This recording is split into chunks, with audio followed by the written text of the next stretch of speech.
Alors autant mes prédictions pour les championnats de la vidéo précédente, autant pour la Première Ligue, je crois que presque tout passe. Mais autant pour la Bundesliga, je crois que sur les 4-5 pronos que j'avais fait, sur le classement final, il y en a un seul qui est passé. Donc bon, c'est pour vous dire à quel point cette dernière journée de Bundesliga a été retentissante et surprenante, surtout comme vous avez pu voir au titre de la vidéo. On va faire d'abord un petit bilan global sur la 38e, non pas 38e, la 36e journée de Bundesliga puisqu'il n'y a que 18 clubs. D'abord donc on va faire un bilan de cette journée, du coup les conséquences au classement, et puis on va zoomer sur 5 clubs que j'ai sélectionnés et dont on va faire un petit peu le résumé de la saison et leur évolution tout simplement au cours de cette dernière. Avant que la vidéo continue, n'hésitez pas à vous abonner à cette chaîne YouTube déjà, mais aussi à me suivre sur mes réseaux sociaux. Les gars, on est plus de 500 sur la chaîne, on est à peine 30 sur Insta, TikTok ou Twitter. Donc vraiment, il y a un problème. Donc on va essayer d'un petit peu rééquilibrer tout ça. Et voilà. Merci à ceux qui le feront. Les réseaux sont mes réseaux, le lien direct sont dans la description. En attendant, je vous laisse avec la suite de la vidéo. Bon visionnage.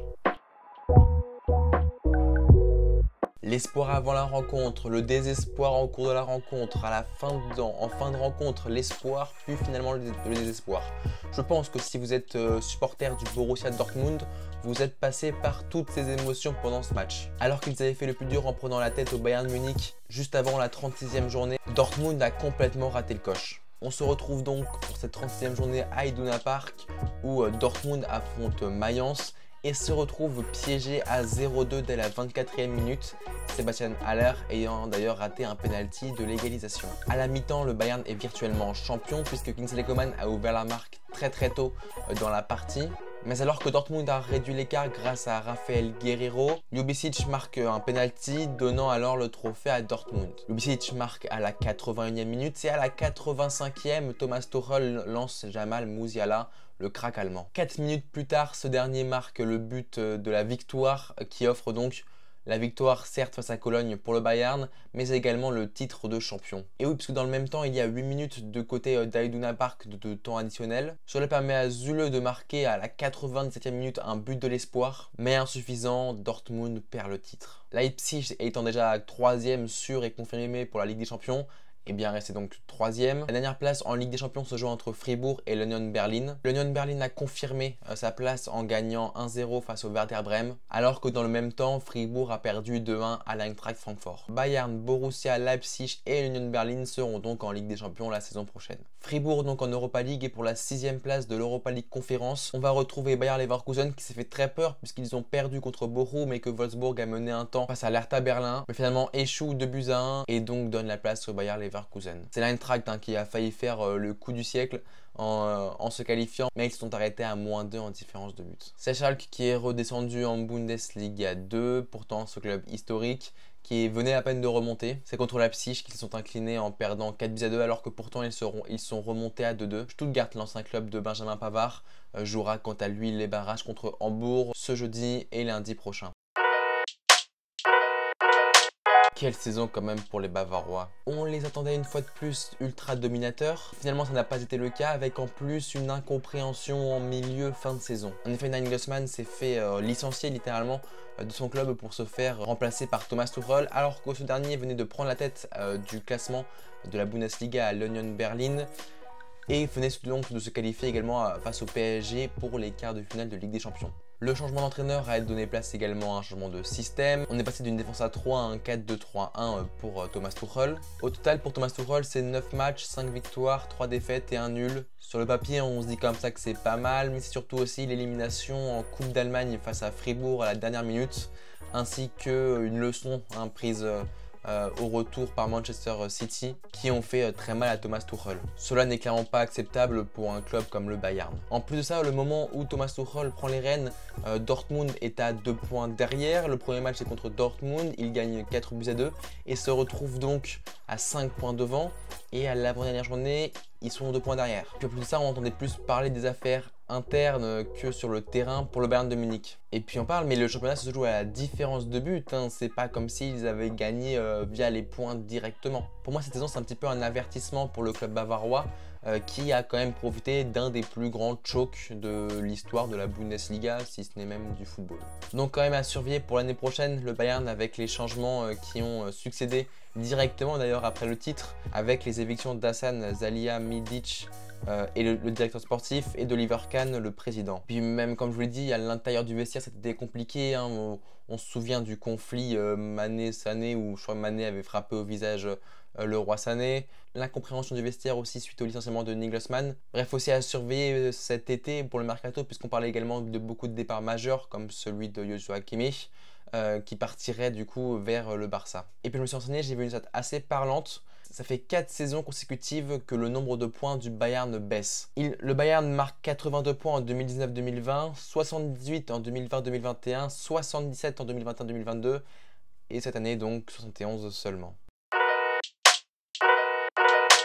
Pourtant la symbolique était belle, notamment avec Sébastien Haller remis de son cancer en début de saison. Par ailleurs je vous conseille le reportage de Canal+ sur son rétablissement. Mais je pense que le Borussia Dortmund a peut-être réalisé le plus gros choc de la saison, comparable même un petit peu avec Arsenal. Mais parlons peu, parlons bien. Un début de saison pas forcément au premier plan pour le BVB qui est petit à petit revenu dans la course au titre. 4 défaites et 1 nul sur les 10 premiers matchs malgré la signature d'Anthony Modeste, l'ancien de Cologne, qui a signé pour une saison pour pouvoir remplacer temporairement Sébastien Haller. À la 10e journée, le Borussia Dortmund se place même 8e de Bundesliga dans le ventre mou.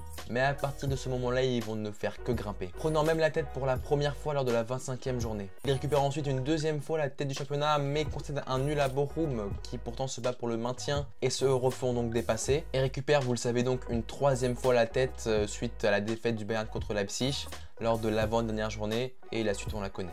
Après on peut pas dire que c'était une saison un petit peu comme les autres ou comme les précédentes plutôt, puisque on a l'habitude d'avoir un Bayern ultra dominateur, ce qui n'a pas été le cas là. Mais c'est dommage parce que déjà c'était un groupe qui se connaissait depuis assez longtemps, il n'y avait pas eu non plus beaucoup de recrutement, on comprenait vraiment bien le projet dans lequel ils voulaient aller. Maintenant je pense pas que ça va changer leur plan, puisque je ne les vois pas faire non plus un très gros mercat. Ils vont peut-être même perdre Jude Bellingham qui va signer je crois dès la semaine prochaine au Real Madrid. A noter donc les départs d'Anthony Modeste ainsi que de Raphaël Guerreiro, celui qui avait redonné espoir samedi dernier. On a bien cru que ça allait être là la surprise européenne de cette saison. Et en vrai, quand même, c'est une surprise de les voir se qualifier en Ligue des Champions. De la 6e à la 13e journée de Bundesliga inclus, ils ont été leaders de ce classement. Une première partie de saison donc fantastique, puisqu'à la mi-saison, à la 17e journée, ils se retrouvent deuxième à seulement 3 points du Bayern. La deuxième partie de saison est un petit peu plus en dents de scie pour les hommes de Fischer, qui se retrouvent quand même en Ligue des Champions la saison prochaine. Pour vous montrer à quel point ils ont fait une saison hyper solide, ils ne se sont jamais retrouvés en dessous de la 5e place en 36 journées. Maintenant, il va falloir quand même observer si certains joueurs partiront, certains joueurs majeurs de cette saison magnifique partiront ou seront courtisés à l'intersaison. Assez incroyable quand même cette saison d'ailleurs quand on pense que l'effectif équivaut à peine à 130 millions d'euros et que ce n'était que leur 4e saison depuis leur remontée en Bundesliga. Il y a eu pourtant espoir pour Schalke après avoir passé 12 journées consécutives en tant que lanterne rouge de Bundesliga. Ils en sont même d'ailleurs sortis de cette zone rouge à 3 journées de la fin suite à une victoire sur le Werder Brême. Mais finalement, après une défaite face à Leipzig, ils se retrouvent relégués. Une saison très compliquée pour Schalke avec seulement 7 victoires en 34 matchs. Après on sait très bien que notamment économiquement chez eux c'était très compliqué puisque en 2022 Schalke se sépare de son plus gros sponsor, son sponsor presque historique titre Gazprom, la société de gaz russe, suite au déclenchement de la guerre russo-ukrainienne. Ils avaient quand même réussi à gagner la Bundesliga 2 pour revenir en Bundesliga. Ils ont passé seulement 7 journées sur 34 en dehors de la zone de relégation quand même. C'est très peu. Mais pourtant, pour avoir suivi de près la bataille pour la relégation en Bundesliga, à chaque fois que je regardais Schalke jouer, et notamment à domicile, il y avait toujours quand même cette envie pour les joueurs de mouiller le maillot, de ne pas abandonner, alors que pourtant ils étaient même dans la difficulté au niveau des joueurs. Sachez qu'ils ont quand même perdu leur meneur de jeu Amin Harit, qui est parti d'abord prêté par Marseille et puis qu'il a ensuite acheté définitivement. On pouvait donc s'attendre à une saison compliquée, mais quand même de là à se dire que ce club historique se battrait pour la relégation, mais irait directement en Bundesliga 2 sans même passer par les barrages, Non. Et d'ailleurs, je vais vous parler de cette manière de rien lâcher. On l'a vu contre Leipzig, puisque même s'ils étaient menés 2-0 à Leipzig, on s'est retrouvé à 2 partout, puisqu'ils ont réussi à remonter avant de s'effondrer 4-2.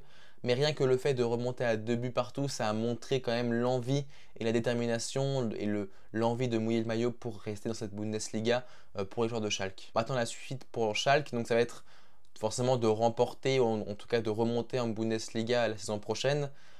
Ensuite, ça va être de s'installer peut-être plus durablement en Bundesliga avant de pouvoir voir plus haut. Ce club est quand même en reconstruction. Chose que je leur souhaite quand même 12 ans après avoir réussi à atteindre le dernier carré de la Ligue des Champions.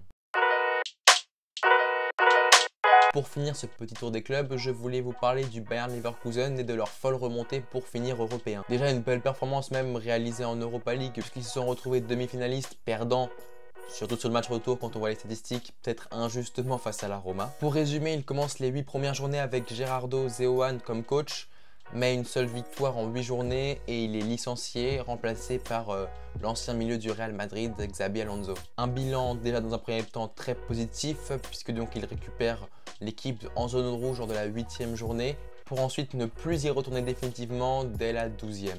Ensuite, ils font leur petit bonhomme de chemin pour se retrouver européens 8 journées plus tard à la 20e journée. Cette 6e place est presque inespérée dans un championnat où il y a 18 clubs et où une mauvaise série comme ils ont eu en début d'année se paye peut-être un peu plus cash que peut-être dans un championnat où il y a 20 clubs. Pour les 26 matchs sous Xabi Alonso, 13 sont des victoires. C'est ça qui permet notamment à Leverkusen de pouvoir revenir fort au classement et donc de se qualifier en Europa Conference League. Même si, comme je vous le dis dans le bilan de la 34e journée de Bundesliga, ils se sont fait une petite frayeur en perdant 3-0 contre Bochum suite à un carton rouge d'Adli, si je ne dis pas de bêtises.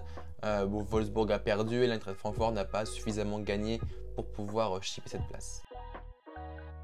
Voilà, c'est tout pour ce débrief de Bundesliga. Dites-moi en commentaire si ce format vous plaît ou si vous aimeriez avoir un autre format pour ce débrief de championnat, sachant qu'il en reste encore 3 qui se jouent ce week-end. Nous, on se retrouve très vite. N'hésitez pas à vous abonner à la chaîne, mais également à mes réseaux qui sont dans la description. Prenez soin de vous et de vos proches. C'était tout. C'était Marc.